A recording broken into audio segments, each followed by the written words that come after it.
그제 제가 어르신들 한 70대 80대 어르신들 35분 35명 모시고 자양일동 동사무소에서 직원들과 함께 봉사자들과 함께 버스 한 대 대절해서 효나대를 다녀왔습니다.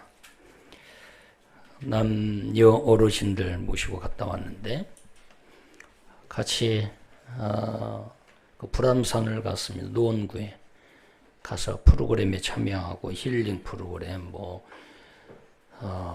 조격도 있고 조용히 그 산속에 산림치유센터에서 그 산 소리를 듣는 이런 프로그램들을 하면서 이제 어르신 한 분을 모시고 쭉 가면서 이제 대화를 이렇게 나누고, 올해가 80이시더라고요. 아내분이 2년 전에 돌아가셨습니다. 8년 동안 요양원에 계시다가, 그래서 지금은 자녀는 미국에 있고, 혼자 구이동에서 한 40년 사셨고 자양동으로 이사 와서 또 살고 계시더라고요. 제가 질문했어요. 아버님 혼자 지금 이렇게 사시는데 가장 힘드신 게 무엇입니까? 라고 제가 질문했어요. 앉아서 잠깐 올라가다가 산에 이렇게 쭉 올라가면서 의자에 앉아서 같이 이런저런 이야기하면서, 그랬더니 그 어르신이 저에게 하는 이야기가 한 달이 돼도 아무도 찾아와 주는 사람이 하나도 없고, 그래서 한 달에 한 번씩 동사무소 방문 간호사가 전화를 해서 뭐 이상 없습니까 하는 거 빼고는 누구 한 사람도 찾아오는 사람도 없다고, 그런 이야기를 해요. 그러면서 문득 죽음에 대한 두려움이, 무섭고 죽음에 대한 두려움이 강하게 밀려온다. 그러면서 과연 내가 다음날 아침에 눈을 뜰까? 만약에 다음날 아침에 내가 눈을 못 뜨고 그대로 죽으면 과연 내 시체를 거두고 장례를 치러줄 사람이 있을까? 한 달 동안 방치되고 또 2달 동안 방치되고 그러지 않을까 하는 그 죽음에 대한 두려움. 그래서 내 일생이 누구에게도 발견되지 못해서 장례식도 제대로 치르지 못하는 그렇게 초라한 모습으로 부패된 시체로 발견되지 않을까. 그게 굉장히 두렵다고. 그래서 제가 같이 쭉 이야기하면서 그럼 교회라도 나가보시죠. 나이 드실 때 꼭 필요한 것 중에 하나가 친구입니다. 친구를 사귀시고, 그리고 전화도 하시고, 그럼 또 교회라고 하는 공동체에 또 꼭 종교성을 말하는 건 아니고 아버님의 삶을, 유익을 위해서 연세 드실수록 친구를 사귀어서 만나서 식사도 하시고 또 대화도 하고 또 뭐 시시콜콜한 여러 가지 이야기도 좀 하시고 그렇게 하시면 좋겠습니다. 그랬더니 본인은 성격상 그게 잘 안 된대요. 그래서 그냥 집에서, 보기에는 건강하신데 또 청바지 딱 입고 오셨더라고요. 그래서 그렇게 하시면 좋겠습니다 하면서 제가 이제 저는 사실은 목사입니다. 그때 영광교회 목사에 그랬더니 그러냐고, 우리 교회를 아시더라고. 아이고 그러시냐고. 그래서 목사님이 직접 이렇게 따라와서 섬긴다고 그 이야기를 하셨어요. 그래서 그 이야기를 들으면서 마음이 참 쓸쓸하고, 과연 나도 역시 내 인생의 미래도, 먼 미래 나도 언젠가는 나도 우리 아버님이 하는 고민을 나도 해야 될 텐데, 그러면서 오늘 열왕기상 19장 이 본문을 통해서 두려움의 원인이라는 말씀을 함께 은혜를 나누고자 합니다. 두려움. 저도 쭉 인생을 그동안 쭉 돌아보니까 다 두려움의 연속이었어요. 불안의 연속이고. 그리고 두려움에서 완전히 해방되어서 두려움에서, 불안에서 자유한 적이 뭐 얼마나 될까? 그런 적을 쭉 묵상해 봤어요. 두려움에서 자유하고 불안에서 자유한 적도 있었죠. 그런데 돌아보면 늘 두렵고 불안해한 적이 더 많았던 것 같아요. 영광교회 와서 목회하면서도 분당에서 강도사 때 목회 와서 제가 영광교회 와서 목사 안수 받고 지금까지 목회해 오면서도 다 두려움이었던 것 같아요. 불안이고 성격상 늘 긍정적이고 어두운 걸 싫어하는 제 개인적인 성향 때문에 그렇게 안 했을 뿐이지 제 마음의 밑바탕에서는 항상 두려움이 다 깔려 있었던 것 같아요. 그래서 성경에서는 두려워하지 말라는 말이 365번 나왔답니다. 두려워하지 말라. 두려워하지 말라. 365번. 하나님이 우리를 너무 잘하는 거죠. 김변호 목사를 하나님은 너무 잘하는 거예요. 매일 두려움 속에 살기 때문에 늘 불안하고 두려움 가운데 있기 때문에 하나님은 매일매일 우리에게 두려워하지 말라라고 하는 메시지를 우리에게 끊임없이 주고 계신 거죠. 오늘 본문을 보면 오늘 본문에 소개되고 있는 선지자는 누구예요? 엘리야입니다. 엘리야는 대단한 선지자입니다. 북이스라엘의 19명 중에서 가장 완악하고 아주 정말로 못된 왕이 북이스라엘의 7번째 왕 아합 왕이에요. 그래서 우리가 예전에 많이 북이스라엘 왕들 많이 외웠잖아요. 다 잊어버렸지만 시작 여보 나다바 엘시오 아하 여호람 예스요 여로보암 투 20살 부가베가 호호호만 생각나죠.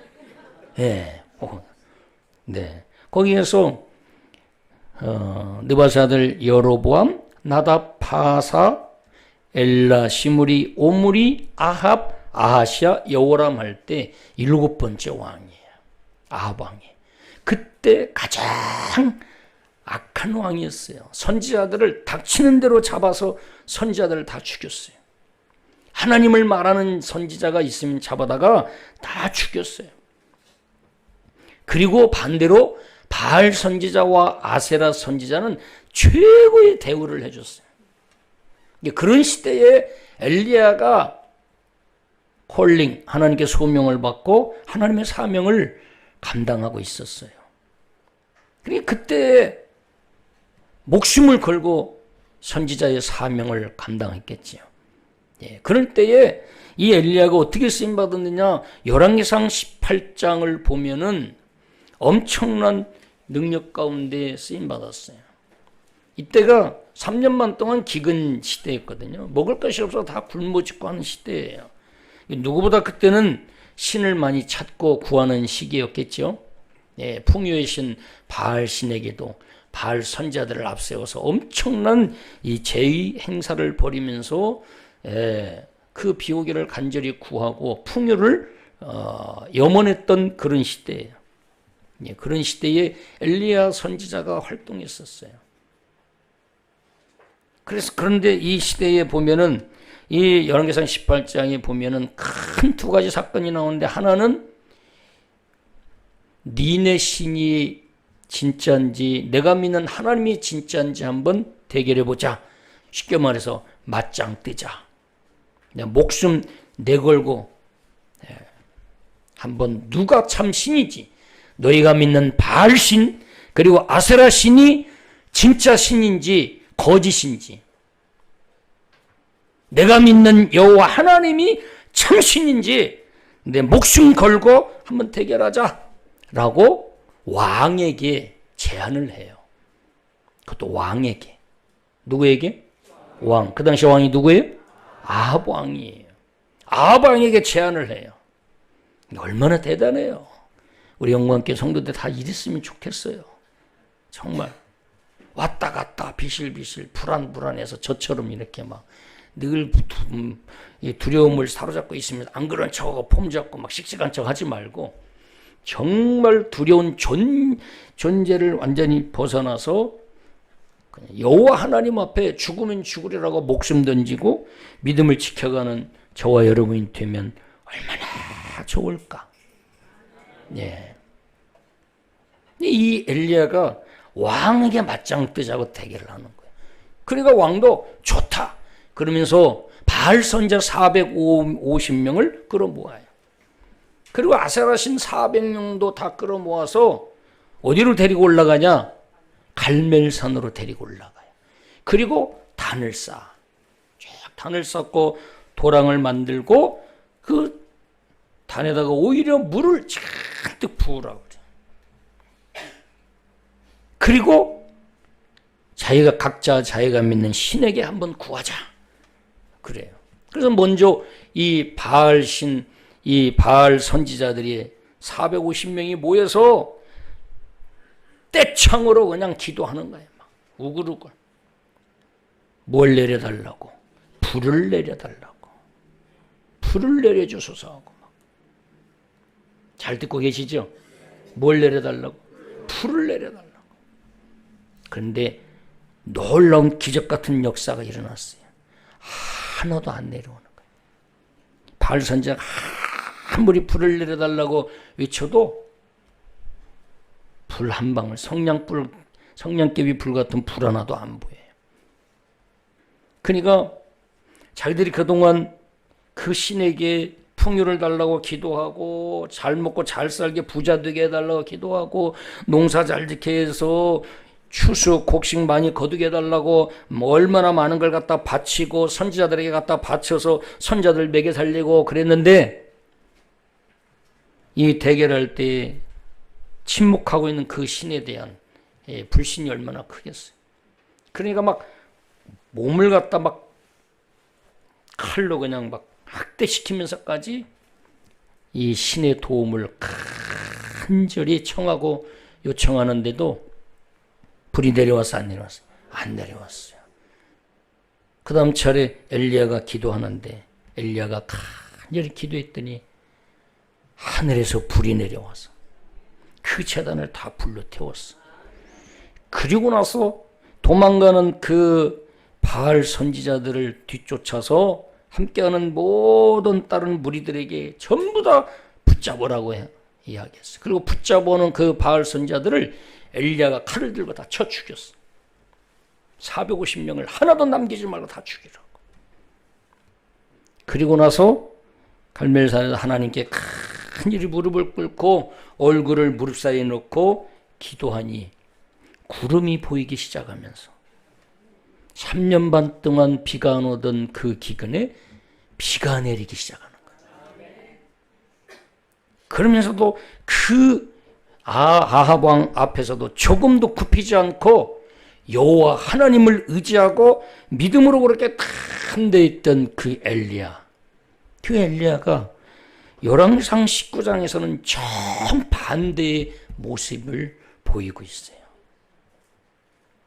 전혀 열왕기상 18장과 19장과는 전혀 극과 극으로 대조되는 모습이 엘리야 19장에서 나타나고 있어요. 그렇게 성령 충만하고 믿음이 좋고 그렇게 그 왕 앞에서도 조금도 위축되지 않고 아주 강하고 담대함으로 영적으로 맞서고 그리고 그 도망가는 선지자들을 다 하나하나 다 그 바알 선지자들을 죽였던 그 아주 기백이 넘쳤던 그 엘리야의 모습과는 정반대로 모습이 나와요. 이 정도 되니까 이제는 이 엘리야가 가서 아내 이세벨에게 이야기를 해요. 이 엘리야가 바알 선지자 450명을 전부 다 죽였다. 그랬더니 이 이세벨이 아주 대노하는 거예요. 대노해서. 그러면서 엘리야에게 엄청난 위기가 이제는 찾아왔어요. 한번 볼까요? 19장 1절 2절을 한번 보겠습니다. 자, 시작.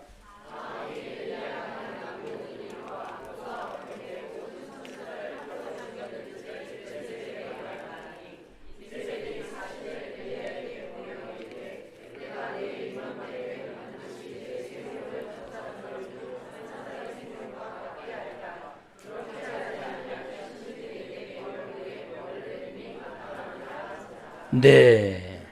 자, 아합은 이제 갈멜산에서 그 불을 내려 제단을 불태우는 그런 하나님의 전능함을 보고 엘리야가 두려웠겠죠.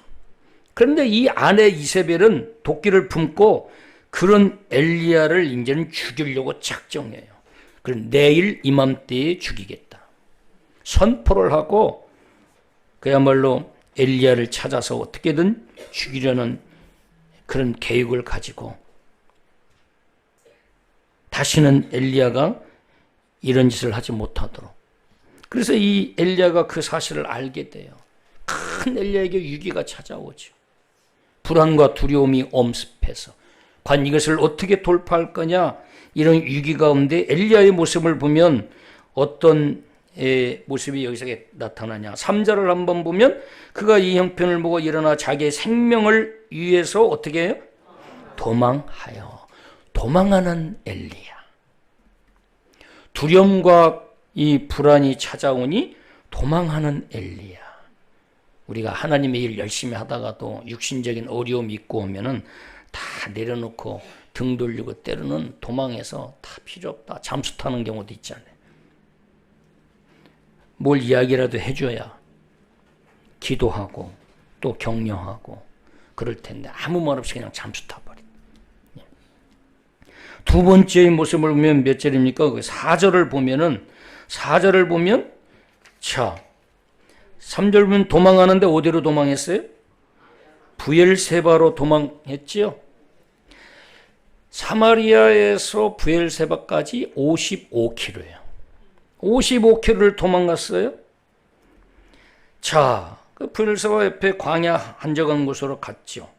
가서 4절 보면 가서 뭐 했느냐? 거기 보면은 자기 자신은 광야로 들어가 하룻길 지나서 한 로뎀나무 아래에 앉아서 자기로 뭘 원했어요? 죽기를 원했다. 도망갔습니다. 죽고 싶었습니다. 그게 엘리야의 모습이었어요. 불안과 두려움이 찾아오니 뭐 하고 싶었어요? 죽고 싶었어요. 그냥. 눈 감고 눈 뜨고 싶지 않았어. 그래서 4절에 보면은 지금 내 생명을 거두어 주시옵소서. 나는 내 조상들보다 낫지 못하니이다. 그렇게 무서운 그 아방 앞에서도 조금도 뜻을 굽히지 않았던 모습하고는 정반대. 나는 내 조상들보다도 낫지 못합니다. 나는 힘이 없어요. 나는 아무것도 못해요. 나는 별 볼 일 없어요. 이게 겸손이 아니라 완전히 포기한 거죠. 자포자기한 엘리야, 도망간 엘리야, 죽고 싶은 엘리야, 모든 걸 포기해버린 엘리야. 그 다음에 9절 보세요. 9절 하나님이 오셔서 너 제발 이러고 있지 마라 하니까 겨우 일어나서 어디로 갔느냐. 9절 보니까 어디로 갔어요? 8절 이에 일어나 먹고 마시고 금식물의 힘을 의지하여 40주 40야를 갔네요. 어디를 도착했어요? 하나님의 산 호렙산. 브엘세바에서 호렙산까지는 350km예요. 350km. 40일 밤낮을 걸어서 갔다. 350km를 가서 도착한 곳이 어디에? 하나님의 산 호렙산이에요. 자, 여기 도착해서 어떻게 했느냐? 9절. 어디로 들어갔어요? 겨우 도착해서 들어간 곳이 어디냐? 굴이에요, 굴. 굴에 들어가 거기서 머물더니 도무지 나오지를 않아. 굴에 들어가서 나오지를 않아요. 숨어있는 엘리야. 겨우 하나님이 힘을 주셔서 먹을 것 주셔서 그거 먹고 일어나서 간 곳이 하나님의 산 호렙산 동굴이야. 잠자려고 들어간 게 아니라 숨어 있으려고. 그래서 들어가서 나오지를 않아요. 영광교회 성도님들도 영적으로 숨어 계신 분이 계세요? 하나님의 일도 다 포기하고 하던 거 그냥 형식적인 예배만 가지고 하나님에 대한 열심 다 내려놓고 적당히 기도의 자리도 안 지키고 기도의 패턴도 다 잃어버리고 영적으로 호렙산 동굴에 숨어있는 성도가 혹시 있나요? 없으시는 정말 다행입니다. 전 나올까 봐 걱정했어요. 잘하고 계세요. 숨어있는 엘리야. 18장하고 대조가 돼야 안 돼요? 완전 대조되죠? 자, 10절 보면은 또 어떤 엘리야의 모습이 있냐? 10절 보면 그가 대답하되 내가 만군의 하나님 여호와께 열심히 유별하오니 이는 이스라엘 자손이 주의 언약을 버리고 주의 제단을 헐며 칼로 주의 선지자들을 죽였음이오며. 이제는 어떻게 됐대요? 오직 나만 남았거늘 그들이 내 생명을 찾아 빼앗으려 하나이다. 엘리야는 누구만 남았다고 생각하고 있어요? 나만 남았다고 생각해요. 나 혼자라고 생각하는 거예요. 근데 혼자 남은 나를 갖다가 죽이려고 하는 거예요. 혼자 남은 나까지 죽이려고 하는데 이 두려움과 불안이 너무 커서 어떻게 지금 공황 상태가 오는 거죠. 공황은 두려움에서 오는 거예요. 불안해서. 그래서 은혜 받으면 공황장애는 끝이에요. 믿음이 임하면 공황장애는 땡이에요. 약 안 먹어도 돼요. 성령의 역사가 임하셔서 은혜가 강력하게 임하면 내 안에 믿음이 훅 들어와서 믿음이 회복되면 두려움과 불안은 사라져요. 자, 그래서 오직 나만 남았거늘 그들이 내 생명, 혼자 남은 내 생명 빼앗으려고 합니다. 동굴에 숨어서 도무지 나오질 않는 거예요. 할 일이 지금 이렇게 많은데 하나님이 부르신 건 뭐하라고 불렀어요? 동굴에 숨어서 자라고 불렀어요? 일하라고 불렀어요. 하나님이 부르신 이유와 하나님의 뜻이 있어요. 하나님이 우리에게 직분을 주고 장로, 집사, 권사, 우리가 이 직분을 하나님의 목사, 직분, 강도사, 전도사 직분을 주신 이유는 그에 맞게 하나님이 원하시는 사역을 하라고 하나님이 우리에게 맡겨주신 거예요. 성도로 우리를 구원해 주신 이유는 하나님이 원하는 뜻대로 살며 하나님의 나라를 위해서 하나님의 지체들을 섬기고 하나님의 나라를 세우라고 맡겨주신 거예요. 그런데 엘리야는 동굴에 숨어서 도무지 나오질 않아. 안 나와. 하나님이 또 가셔서 이야기하는 거예요. 그랬더니 또 뭐라고 얘기하느냐? 14절도 하반절 보면 똑같은 얘기만 반복하고 있어요. 피해의식, 열등감, 위기의식, 심리적, 정서적 공황 상태에 빠진 거죠. 그게 뭐냐? 두려움에 가득 차 있는 거예요. 심리적 공황 상태에 빠져 있는 거죠. 똑같은 얘기만 반복하고 있어요. 거기서 지금 벗어나지를 못하고 있어요. 그 상황에서 벗어나지를 못하고 사로잡혀 있는 거예요. 그러니까 똑같은 말을 반복해. 질문하면 항상 그게 나와. 아이, 나는 못해요. 아이, 나는 못해요. 이야기를 들으면 똑같아. 10년 전에 한 이야기, 한 달 전에 한 이야기 반복해서 똑같이. 그러니까 나는 못해요. 그러듯이 14절에 또 뭐라고 이야기해요? 하반절 보면 오직 나만 남았거늘 그들이 내 생명을 찾아 빼앗으려 하나이다. 그러니까 난 굴에서 못 나온다. 무서워서, 두려워서 못 나갑니다. 이렇게 하나님께 반복하는 거죠. 그런데 하나님이 15절 이후에 보면은 하나님이 새로운 비전을 제시하고 새로운 사역을 그에게 엘리야에게 제시해요.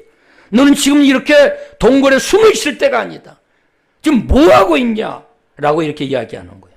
13절도 내가 어찌하여 여기 있느냐? 너가 정말 있어야 할 곳이 있는데 왜 이렇게 동굴에서 나오지 않고 이렇게 궁상 떨고 앉아서 너가 왕상 18장의 모습은 어디 간 온데간데 없고 지금 이게 동굴에서 숨어서 무슨 지금 추태를 벌이고 있느냐? 어찌하여 내가 여기 있느냐? 이렇게 이야기하죠.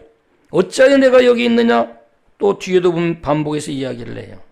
그래서 하나님이 예후에게 기름 부어 이스라엘 왕을 세우고 그 다음에 아벨 무훌라 사바세 아들 엘리사에게 기름 부어서 너를 대신하여 후계자로 삼고 계속해서 나의 일을 감당하게 하라. 가서 지금 숨어 있지 말고 가서 기름 붓는 사명을 감당해라. 이렇게 이야기를 하고 있어요. 그런데도 나오지를 않아요. 하나님의 태풍 열풍을 일으켜가지고 그를 일깨우고, 그런데도 이 엘리야가 얼마나 힘들고 무섭고 이 두려움에 깊이 사로잡혀 있는지 절대 나오지를 않아. 그런데 우리가 왜 여기서 우리가 주목할 게 엘리야가 왜 이렇게 됐느냐, 엘리야가 왜 이렇게 두려움에 사로잡혀 있느냐, 두 가지 중요한 요인을 여기서 우리는 찾아봐야 돼. 자, 19장 3절을 한번 보시면 1, 2절 아까 읽었죠? 1, 2절은 누가? 이세벨이 누구를? 엘리야를 어떻게? 잡아 죽이겠다. 그래서 사람들이 움직이고 궁 안에 있는 모든 자리에 일사불란하게 엘리사를 찾기 위해서 비상이 걸린 거죠. 특공대까지 다 조직해서 찾기 혈안이 됐겠죠. 내일 이맘때까지 찾아서 이세벨 앞에 무릎을 꿇히고 이세벨이 장렬하게 엘리사를 보란듯이 죽여야 되니까. 자, 3절 보면 왜 이렇게 두려움이 엄습했느냐. 3절 보면 그가 이 형편을, 어떤 형편? 이 형편을 뭐하고? 보고 그랬어요. 이 형편을 듣고 보고. 우리 인간은 보는 것대로 생각해요. 보는 대로 생각해요. 그리고 생각한 대로 행동해요. 그래서 행동을 보면 저 사람이 무슨 생각을 하고 어떤 마음을 지금 품고 있는가, 마음속에 어떤 마음이 들어있는가를 알 수 있죠. 그러니까 지금 이 형편을 듣고 보고 나서 도망갔어. 그리고 나는 죽고 싶다 그랬어요. 그러면 그 지금 이세벨이 지금 죽이겠다고 한 그 상황을 보고 어떻게 생각한 거냐? 믿음으로 생각한 것이 아니라 하나님은 지금 이런 상황도 열왕기상 18장에서의 그 상황을 겪은 엘리야가 믿음으로 반응을 하고 하나님이 이 이세벨도 하나님이 물리쳐 주실 거라고 하는 확신을 계속 이어갔어야 되는데 이 형편을 보고 두려움이 확 찾아온 거죠. 우리는 무엇을 보느냐에 따라서 우리의 반응이 달라지는데 히브리서 12장 2절 보면 힘들고 어렵고 또 절망적인 상황이 올 때 뭐라고 얘기하느냐면 이 히브리서 11장은 믿음장이에요. 그리고 믿음장 이어서 12장이 바로 시작하면서 뭐라고 얘기하나 2절에 믿음의 주요 온전케 하시는 이인 예수를 바라보자. 그것이 우리가 살 길이다. 자기를 보고 환경을 보면 우리의 사고 생각은요 갈수록 사로잡혀. 무섭고 두려움에 절망적인 상황에 우리가 집중해서 골똘히 생각하고 그거에 깊이 빠지면 우리의 모든 생각의 구조는, 여러분 오늘 이 자리에도 혹시 그런 분 있는가 몰라요. 지금 이런 두려운 상황이 있다고 그 생각에 그 상황을 머릿속에 떠올리면서 그 두려움과 불안에 막 사로잡혀 있으면 제가 하는 설교 하나도 귀에 안 들어와요. 뭔 말인가 하나도 귀에 들리지도 않고 그것만 생각이 나. 불안한 거, 두려움. 또 오늘 하루 어떻게 버티지. 그런데 그렇게 하면은 더 죽어갑니다. 그걸 믿음으로 물리치고 우리의 사고의 틀을 하나님께 집중시켜야 돼. 그러면 살아요. 자살이라고 하는 것은요, 아주 자살한 사람들 보면 아주 쉽게 이 생각이 거기에 깊이 빠져 있기 때문에 순간 선택을 하는 거거든요. 의지적으로 모든 걸 포기하고. 그런데 견디면 견뎌지는 거예요. 지나가는 거예요.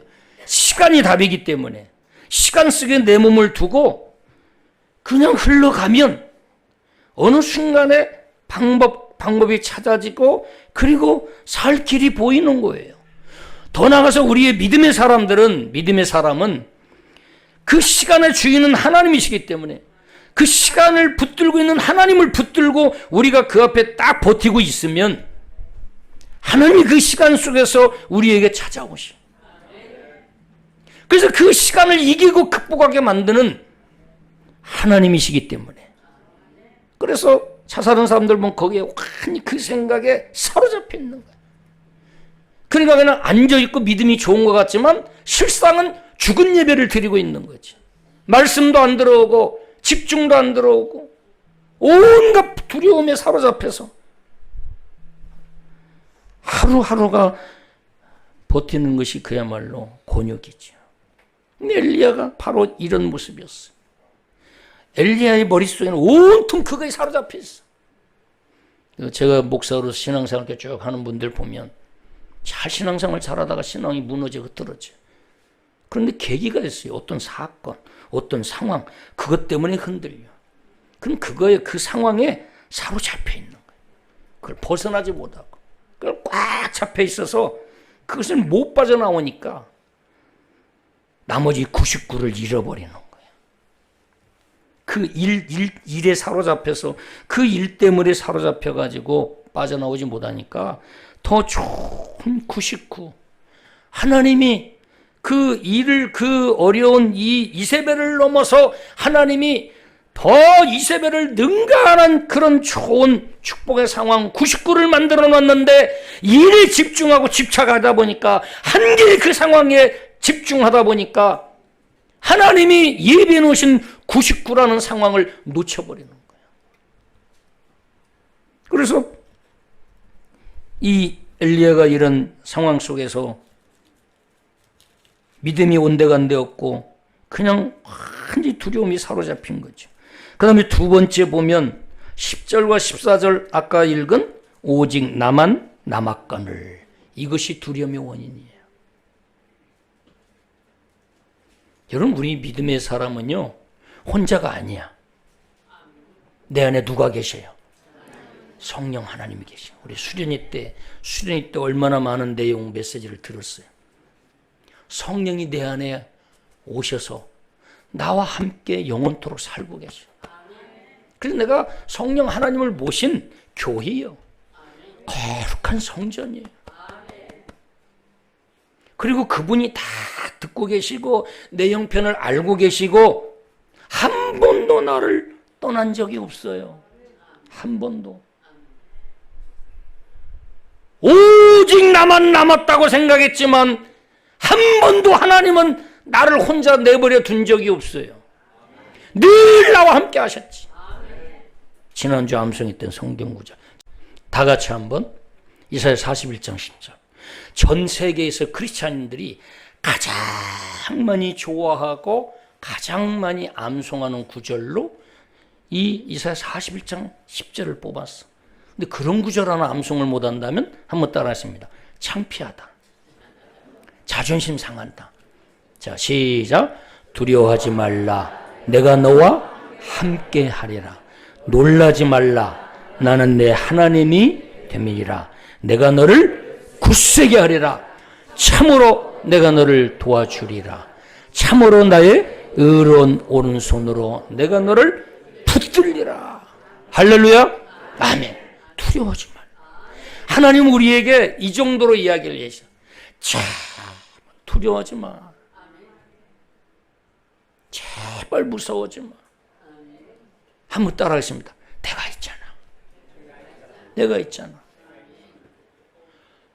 아버지가 보면은, 엄마가 보면 이런 거예요. 엄마가 보면 우리 준이가 오늘 아침에는 과연 내가 뭘 먹을까? 엄마가 뭘 해줄까? 과연 나는 오늘 아침에 고기를 먹을 수 있을까?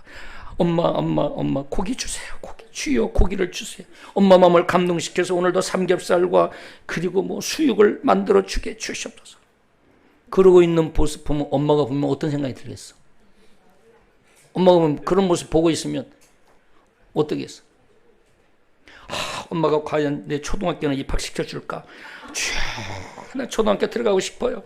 정말 초등학교 꼭 들어가서 내가 열심히 공부하고 싶은데 이러고 있는 모습을 보면 엄마 어떤 생각이 들겠어? 김혜정 집사님 어떤 생각이 들겠어? 때려?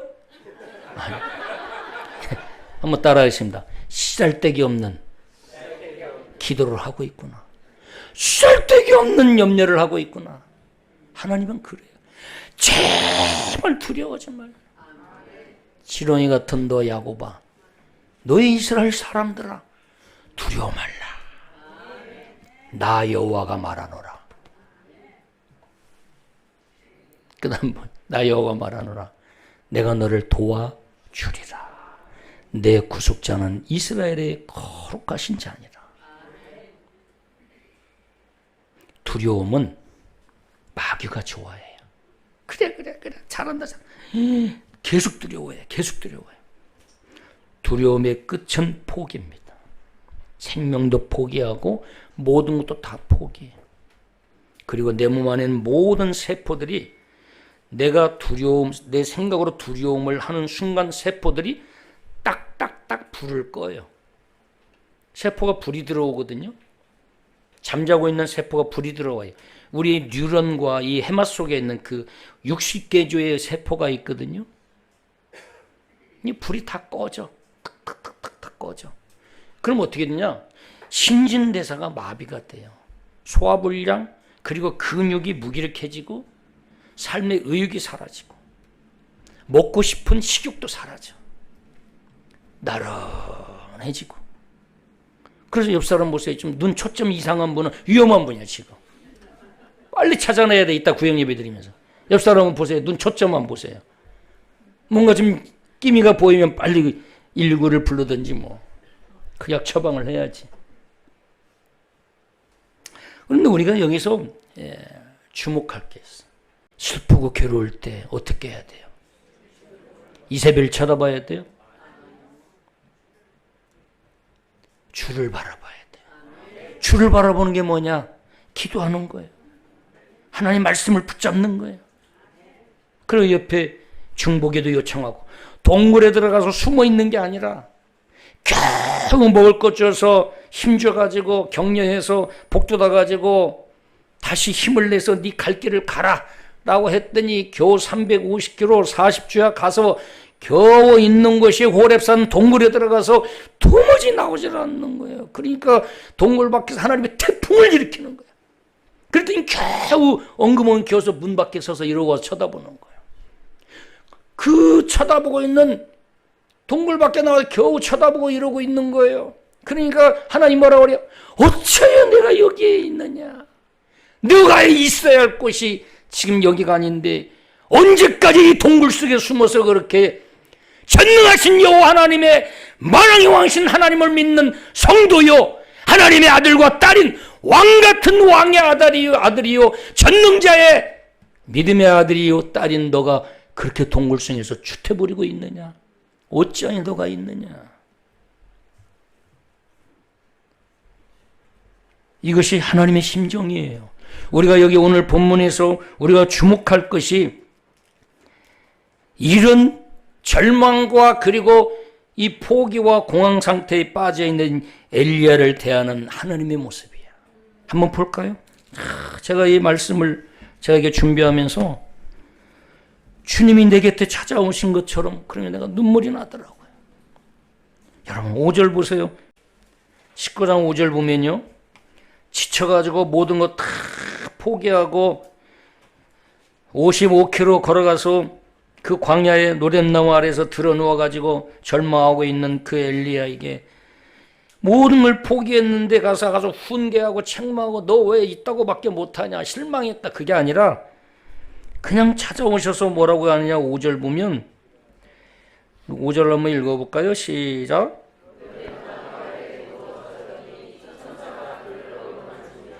그에게 이르시되 일어나서 먹으라 하는지라. 제가 여기서 가장 마음에 와닿은 단어가 뭐냐면 어루만지며. 자, 어루만지. 우리 교회도 이렇게 잘 어루만져주는 분이 계셔.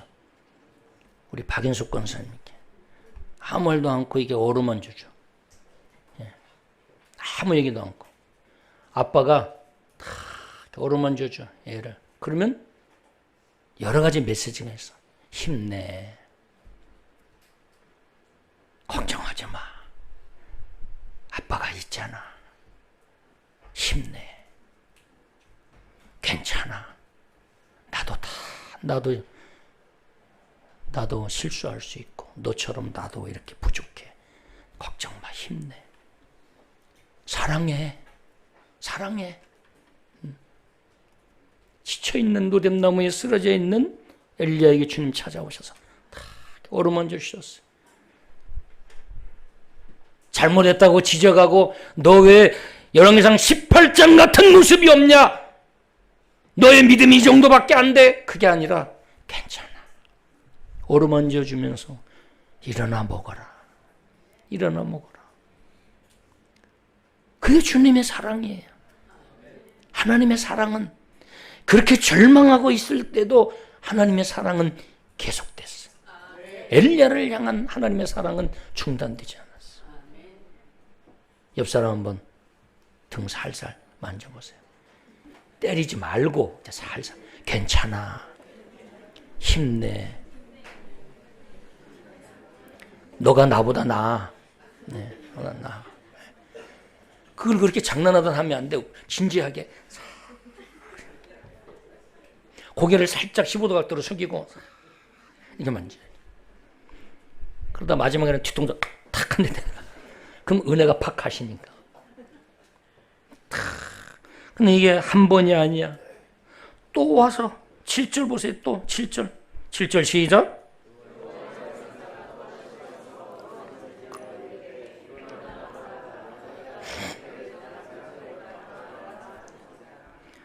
거기서도 보면 또다시 와서 어루만지며.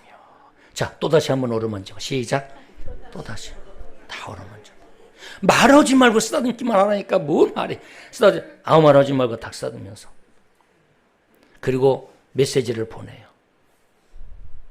쓰지 말고 쓴 사람 집에 가서 다시 보지도 않으면서 쓰느라고 그렇게 애를 써. 빛나 선생님.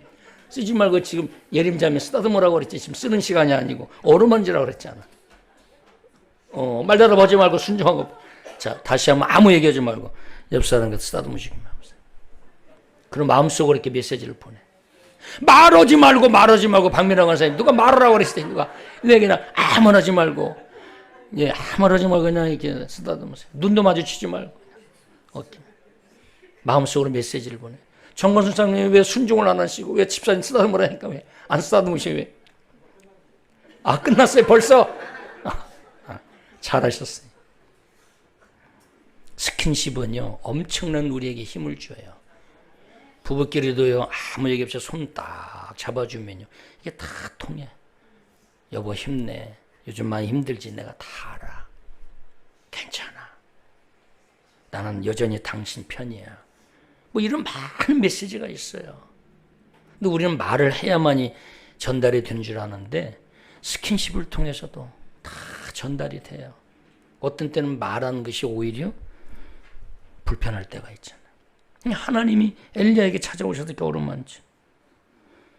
그러면서 또 7절 하반절 보면 내가 갈 길을 다 가지 못할까 하노라 하는지라. 가야 할 사명. 내가 너를 택하신 이유가 있는데 너가 해야 할 일을 하지 않을까 내가 염려스럽다. 그거 포기할까 걱정돼. 나는 너를 부른 이유가 있는데 그거 포기할까 내가 걱정된다. 9절을 보세요. 9절을 보면 엘리야가 그곳 굴에 들어가 거기서 머물더니 여호와의 말씀이 그에게 임하여 이르시되 뭐라 그래요? 엘리야야 내가 어찌하여 여기 있느냐. 안타까워하신 하나님.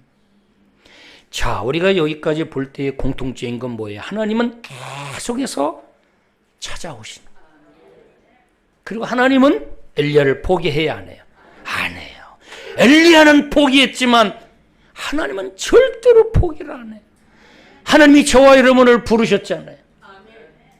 우리 얼마나 하나님을 포기할 때가 많아요. 예배도 포기하고 봉사도 포기하고 생색내면서 나 아니면 하나 봐라라고 하면서 교만해가지고 그럴 때도 얼마나 많이 있어요. 예배도 내 맘대로 선택하고 자의적으로 내가 하나님인 것처럼 주인 행세하고 신앙생활 할 때가 얼마나 많아요. 그런데도 하나님은 그런 거 괜찮아. 그래 그럴 수 있어. 너가 많이 힘들었구나. 그러면서 하나님은 여전히 저와 여러분을 향한 사랑의 끈을 놓지 않으십니다. 하나님이 좋아요, 안 좋아요? 하나님이 좋죠? 12절, 11절, 12절 보면요, 굴에서 나오지 않으니까 그냥 하나님이 초자연적인 능력으로 굴 밖으로 끌어내시는 하나님이야. 우리가 계속 안 나오고 숨어 있잖아요. 하나님 끌어내요. 왜? 사랑하니까. 당신의 그 영광 드러내고 당신의 능력을 드러내서. 그래서 11절도 보면요, 뭐 산에 서라 해놓고 나서 여호와께서 지나가시는 여호와 앞에 크고 강한 바람 산을 가르고 바위를 부수고 막 바람 가운데 여호와께서 계시지 아니하며 바람 위에 지진이 있으나 지진 가운데도 하나님 계시지 않고 막 불, 지진, 막 태풍 막 일으켜서, 그런데 아주 세미한 소리가 들려오는 거야. 그 세미한 소리가 13절 보면 뭐냐? 엘리야가 듣고 겉옷을 얼굴로 가리고 나가 굴 어귀에 딱 섰어. 태풍이 불어오면서 그 세미한 소리가 들려서 굴 문 입구에 가서 귀를 기울여 들어보니까 뭔 소리가 들렸어요? 엘리야야, 내가 어찌하여 여기 있느냐? 이 소리 들어야 돼요. 굴 속에 숨어가지고 머리도 다 해치고 말이야, 세수도 안 하고 그냥 완전히 절망하고 포기하고 노숙자처럼 그렇게 하고 있는 엘리야에게 하나님이 태풍을 일으키고 지진과 불을 일으켜서 내가 이런 여호와야, 너를 부른 여호와가 이런 여호와야, 너가 내 앞에 순종만 하면 다시 열왕기상 18장 같은 능력과 권능을 너와 함께 하면서 내가 보여줄 테니까 힘을 내라. 이 메시지거든요. 그러면서 그 세미한 음성이 엘리야에게 들려. 호령과 책망과 꾸중의 목소리가 아니라 그 사랑이 아주 가득 차고 안타까운 그런 애정어린 세미한 소리예요. 엘리야야, 내가 어찌하여 여기 있느냐? 엘리야야, 네가 어찌 여기 있느냐? 네가 있어야 할 곳은 여기가 아닌데. 사랑의 하나님이죠. 그리고 18절을 보시면 18절 한번 읽습니다. 시작.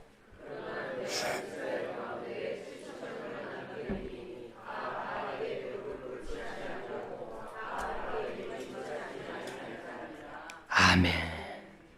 완전히 엘리야의 생각을 완전히 충격적으로 깨트리는 메시지. 엘리야는 그동안 누구만 남았다는 의식에 사로잡혀 있었어요. 나 혼자라고 하는 두려움과 불안. 그러니까 엄청나게 두려웠죠. 계속해서 그 이세벨과 아합을 나 혼자 싸워나가야 할 걸 생각하니까 너무 지치죠. 영광교회를 김변호 목사 혼자 세워나간다고 생각하면 얼마나 두렵고 불안하겠어요. 그런데 100명이라고 하는 하나님이 보내주신 동역자가 함께하고 있다. 한 마음과 같은 뜻과 같은 마음을 품고 우리 영광교회를 위해서 세워나간다고 생각할 때 이 김변호 목사가 지치고 절망하고 두렵겠어요? 든든하죠. 네. 그렇게 동역자가 되어주실 분만 아멘으로 동굴 밖으로 나오시기를 바랍니다. 동굴 밖으로 나오셔야 돼요. 새벽을 깨우고 기도하러 나오시고, 구역에서 어디 야외 단합대회 가자 그러면 한번 따라가겠습니다. 너나 가세요. 그러지 말고, 아이고 그래요. 그래도 함께 해줄 수 있는 넉넉한 마음, 배려와, 마음에 안 드는 구역 식구들이 많지요. 저는 마음에 안 드는 성도들이 120명인데 저는 어떻게 했어요? 그래도 넉넉한 마음을 가지고 함께 해주는 마음. 그게 배려심이잖아요. 사랑은 배려잖아요. 사랑은 이해고. 근데 이 엘리야는 늘 자기 혼자라고만 생각하고 있었는데 잘못 생각한 거지. 하나님은 7,000명을 아직도 바알에게, 엘리야처럼 바알에게 무릎 꿇지 않은 엘리야와 같은 7,000명을 하나님은 준비시켜 놨는데, 엘리야는 오직 나만 남았다고, 나 혼자서 언제까지 아합과 그리고 저 무서운 간악한 여자 이세벨과 싸워야 되냐고. 그 불안의식에 사로잡혀서 벌벌 떨고 동굴에 들어가서 숨어 있고 이런 행위를 보인 거죠. 여호와 하나님은 7,000명을 엘리야와 같은 바알에게 무릎을 꿇지 않은 7,000명을 예배해 놓고 그들을 바알에게 동력자로 붙여주려고 하나님이 다 예배해 놓으셨어요. 저와 여러분도 마찬가지.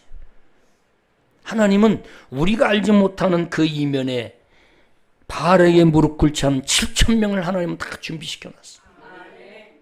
그 하나님을, 그 사랑의 하나님, 이 엘리야를 끝까지 책임지고 끝까지 도와주고 끝까지 사랑하고 끝까지 함께하는 그 하나님이 오늘 저와 여러분의 하나님이에요. 엘리야에게 바알에게 무릎 꿇지 않은 7,000명을 예비해 놓으시고 바알에게 힘을 실어주고 동력자 7,000명을 보내서 이 영적 싸움, 아합과 이세벨과 싸워서 이기게 하시는 전능한 하나님, 그 하나님이 우리 찬양대의 하나님이고 지금 주무시고 계신 성민이 하나님이고. 할렐루야. 미안해. 감사한다고 하지 않는지. 이것도 라포가 형성이 돼야 이런 얘기하지, 라포 형성이 안 되면 이야기하면 시험 들지. 하나님이 얼마나 좋아요.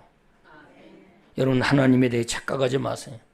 내 생각대로 판단하면 안 되고 말씀대로 우리는 그대로 믿고 믿음으로 고백하고 반응하면 그것이 내 사건이 되고 내 일이 됩니다. 엘리야의 이 사건이 엘리야만의 일이 아니라 오늘도 저와 여러분의 일이고 저와 여러분의 사건이 됩니다. 오직 나만 남았거늘 저들이 내 생명을 죽이려고 합니다. 그거에 사로잡혀서 누뎀네마 아래에서 쓰러져 있고 겨우 일어나 가서 호렙산 동굴에 숨어서 나오지 않고. 그렇지만 하나님은 엘리야를 한 번도 포기하지 않았어요. 하나님은 저와 여러분을 한 번도 포기하지 않았어요. 하나님은 이 나라의 민족을 앞으로도 절대 포기하지 않아요. 하나님은 숨겨놓은 이 바알에게 무릎 꿇지 않은 7,000명의 용사들을 하나님이 숨겨놓고 이 나라의 민족을 제3의 부흥의 불길로 불타오르도록 하나님이 쓰실 거예요. 이때 저와 여러분이 이런 하나님이 숨겨놓은 이 7,000명의 용사답게 하나님이 쓰임받아야 돼. 10월 27일 날 광화문에서 우리가 한국교회 연합 200만 연합 지표가 있어요. 그리고 교회 연합 목사님들도 다 같이 참여하자고 그래서 참여하고. 우리가 2주 전에 우리 교단, 합동교단에서 총대들 1,500명이 모여서 결의를 했어요. 그때 부산 세계력교회 손현부 목사님이 오셔서, 고신층 목사님인데 오셔서 고백한 내용이 있는데 같이 한번 잠깐 보죠. 이건 좀 시간이 좀 우리 총회 때였기 때문에 이미 지금 울산에서 동성애자에 대한 피부양권이 부여가 돼서 혜택을 받기에 등록이 시작됐습니다. 그래서 그 사이트에 가면 어떻게 등록하는 방법들을 자기들끼리 계속 지금 소개하고 급속도로 지금 지역 보험에 가입을 해서 뭐 그렇게 가고 있어요. 지금 통합 측도 총회에서 결의를 했고, 그리고 고신 측 결의와 합동, 그리고 순복음 총회에서도 이미 다 결의를 했고, 광화문에 10월 27일 종교개혁 500주년 기념날에 모여서 이건 정치 집회도 아니고 우리 기독교에 대한 정체성을 지키는 집회다. 그래서 연합 집회 예배 성격으로 그렇게 모이기로, 전국에서 다 지방에서는 버스를 대절해서 주일 낮 11시 예배를 버스 타고 오면서 예배를 드리면서 온답니다. 우리 한국교회가 우리가 거룩하게 믿음을, 순수 복음을 우리 다음 세대들에게 물려줄 책임이 있습니다. 꼭 바쁘시더라도 여러분 꼭 27일 날 꼭 참석해 주세요. 난 예배 드리고 2시 모이는데 앞으로 예수 믿는 사회는 갈수록 상상을 초월하는 그런 무서운 시대가 와요. 주일 예배도 지키기 어려운 시대. 자본주의, 만몬주의, 그리고 사회주의, 이런 여러 가지 이데올로기들이, 성, 젠더 이데올로기, 네오마르시즘, 이런 것들이 뒤섞여서 빠르게 우리의 기독교를 위협하고 있습니다. 그래서 저와 여러분이라도 깨어서 같이 꼭 바쁘시더라도 참석해서 정치적 신념을 앞세우지 마시고 우리는 그리스도인으로서 말씀을 붙잡고 말씀에 순종하는 마음으로 함께 동참해서 그 자리에 우리의 기도를 같이 보태고 심는 귀한 계기가 되기를 바랍니다. 마지막으로 부탁드릴 것은 힘들고 어려운 상황이 있을지라도 엘리야는 이렇게 절망하고 생명까지 포기할 상황에 처했지만 하나님은 절대 포기하지 않고 끝까지 함께 해주신 그 사랑의 하나님 바라보면서 한 주간도 믿음으로 승리하는 저와 여러분이 될 그리스도로 축원합니다.